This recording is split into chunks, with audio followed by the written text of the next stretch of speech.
gloomy morning to you all, my dear students. So I hope that you remember the topic which I took up in my previous class, that was subject and predicate. We got to know what a subject is and what a predicate is. So I told you that the subject and predicate, when they get merged, then only there is a complete sentence. So they are two parts of one sentence. So I took up the examples also. So here I am taking one example, that is, the horse runs in the field. So who is doing the action? The horse. So that is, the horse is doing the action.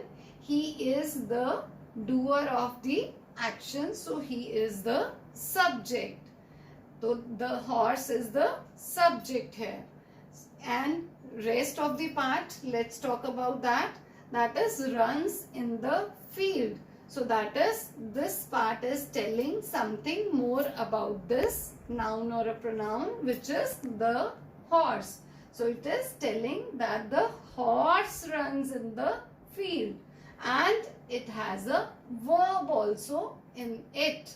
So that is, it is the predicate in the sentence, right? So here we have come to know that a subject is who or what the sentence is about, and then he is performing the action in a sentence, right? And then it is a noun or a pronoun. Although I told you that there are some other words also, like there are some, I gave you an example in which the adjective word was performing the role of a noun. So then we have got to know that it has a noun or a pronoun. And then for predicate, we got to know about that, what the subject is or what the subject is doing. So that is your predicate. And then it always has a verb in itself, and it is action in itself, right?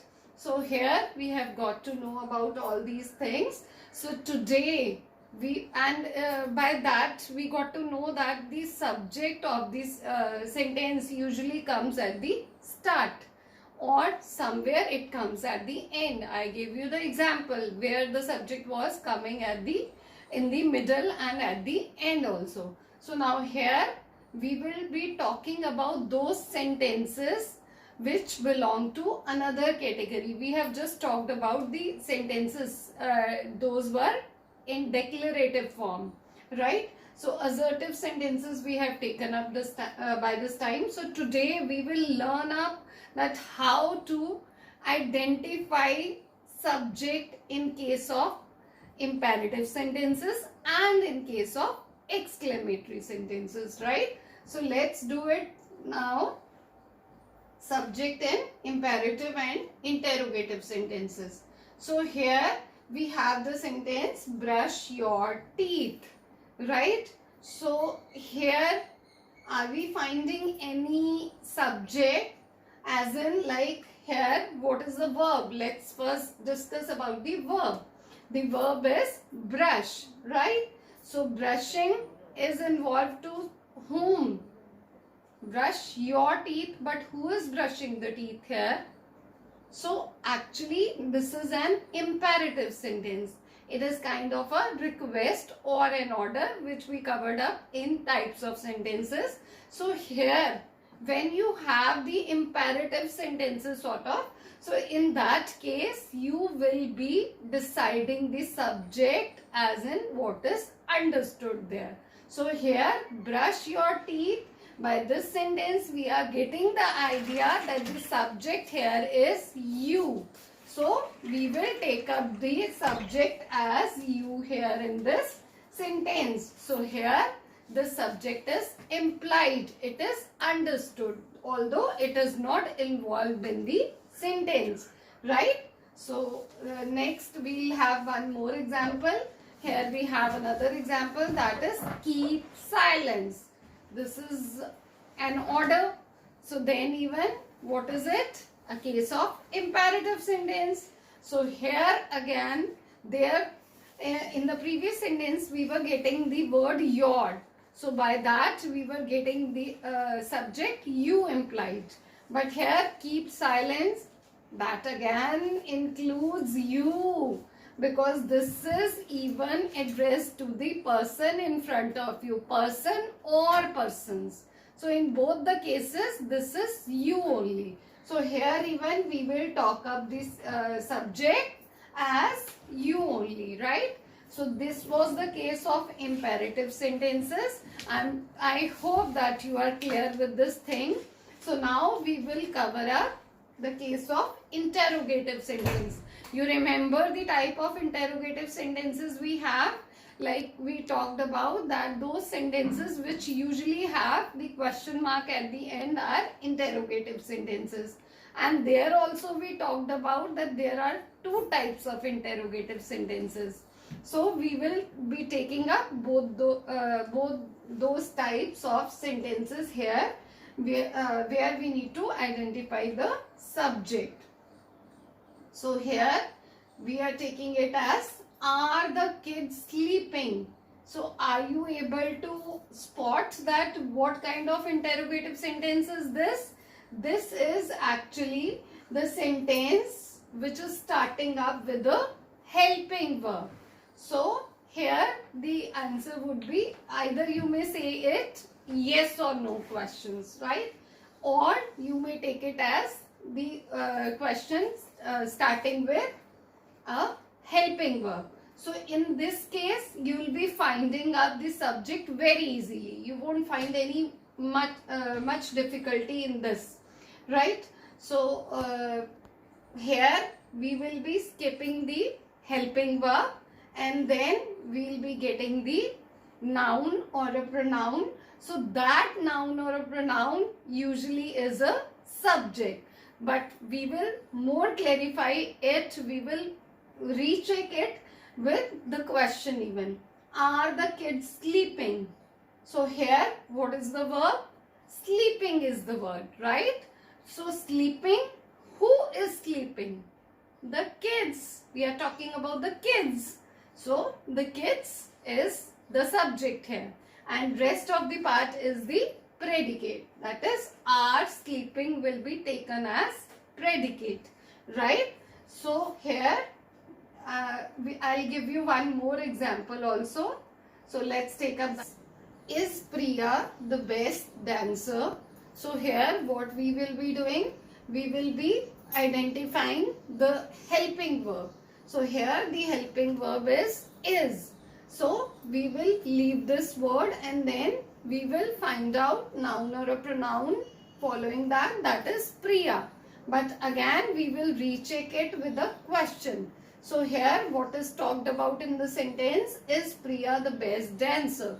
So the best dancer. So who is the best dancer? Priya, right. Priya is the best dancer.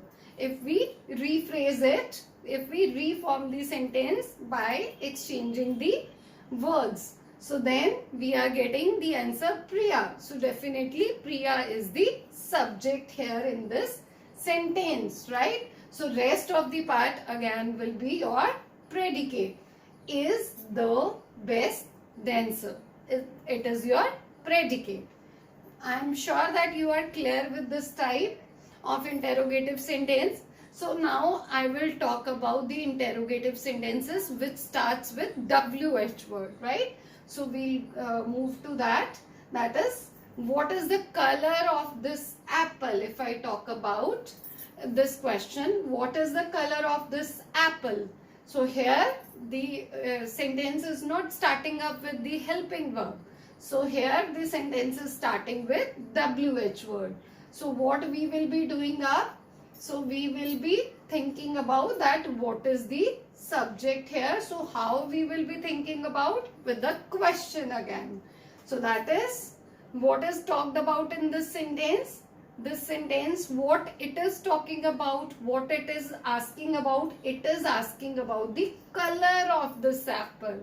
So the color of this apple is the subject here in this sentence. So here you need not to, here you are just leaving WH word even. So, but when we have another format of this question with that WH word, so then the things will be changed. So what is the another format? Like if we take up this question, who ate this apple? So in this case, we have this WH word and then we have this verb, ate, action word, and then we, in this case, we will not leave WH word and then verb, and then here it is, definitely here we have a noun or a pronoun, but if we take up this thing in mind and then when we will recheck it, we'll find something else. Let's recheck it, this apple, let's recheck it. If we make format of this, who ate this apple? So the answer of this question should not be, it would not be this apple. So definitely, so in this way we are able to find out that this apple cannot be the subject because it is not coming as the answer of the question. Who ate this apple? No. So this apple is not the subject here. So what we will be taking up as a subject here? Simply nothing more to do. We will simply be taking this WH word as a subject of this sentence. So this who will remain here as the subject of the sentence, right? So here this apple is an object here. So we cannot make it into subject, right? So this was the difference between the interrogative sentences format of when we leave the WH word and helping verb and then take the noun or a pronoun as a subject. But there we need to recheck whether we are getting that answer or not. So then only we will be taking up that question, that word as a subject. So here the color of this apple was asked. So we have taken up that and that word as the subject. But here, who ate this apple? This apple was not coming actually as the question part. Actually, the answer part was taking up some different word. So then we have taken up this WH word as the subject of this sentence. So next we will be taking up one more example of this kind so that we get more clear. So here, what is she wearing? If the question is, what is she wearing? So here, what we are talking about, first of all, let's take up the word. Let's leave this WH word and let's leave this helping verb is and then find out what is there. That is, she is there, right? So here, what we will be doing, what is she wearing? So the answer would be, she is wearing what? She is wearing a pink gown. So it relates to this girl. Pink gown relates to this girl, that is she. So then she is the subject in this case. And if the question had been, who is wearing a pink gown? So who is wearing a pink gown? So here if we leave this WH word and helping verb, then again here we have verb and then we have this noun or a pronoun, that is pink gown. So then pink gown, who is wearing a pink gown? So here the answer will not be pink gown or will not be related to this pink gown. So definitely the answer rather is she or the name of this girl.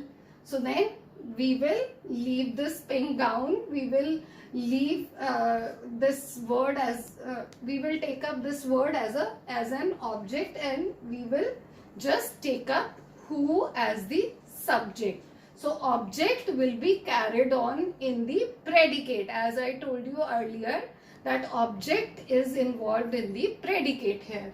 So here who will be the subject, is wearing a pink gown is the predicate of the sentence, right? So with this we cover up our today's class. and then rest. We will do the exercises in tomorrow's class. Thank you.